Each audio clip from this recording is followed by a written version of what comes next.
नाज़िर दादू ऐं भरपासे में टाउन अमले जी नाहिली सबब वधंदड़ गंदगी करे मच्छरन जो आज़ार वधी वियो आहे, जे सबब रहवासी सख्त ॾुखियाईनि खे मुंहुं ॾेई रहिया आहिनि।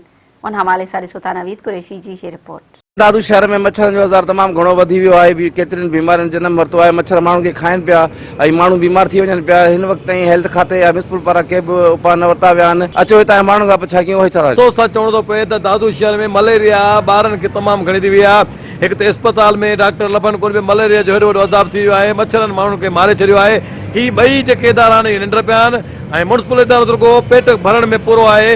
हिकिड़ो सीओ मोरा पुट विया जेको पेट भरण में पूरो पेट भरे पियो। बजट त अचे थी, बजट काॾे हड़प थी थी वञे। DHO साहब ऐं असांजो सिविल सर्जन साहब ऐं इन खां मथे DC साहब ऐं ॿिया आला अमलदार जेके बि आहिनि उन्हनि खां पुछा गुछा त थियणु खपे।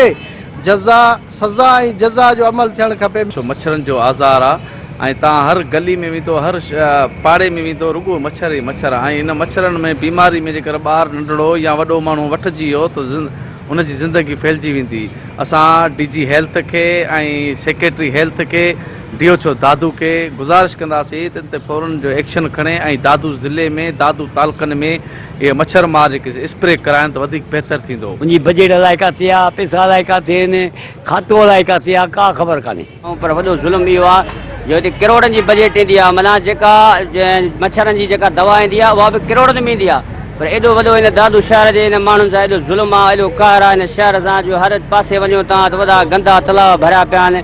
साईअ जी बीमारी आहे, फिलाणी बीमारी आहे, टीरी बीमारी आहे, डॉक्टर अस्पतालूं भरियूं पियूं आहिनि। सिर्फ़ु हिन गंदगीअ जे करे एॾियूं वॾियूं बीमारियूं थियनि थियूं। मूंखे सम्झ में ॻाल्हि नथी अचे त इंतिज़ामिया असांजी आहे किथे।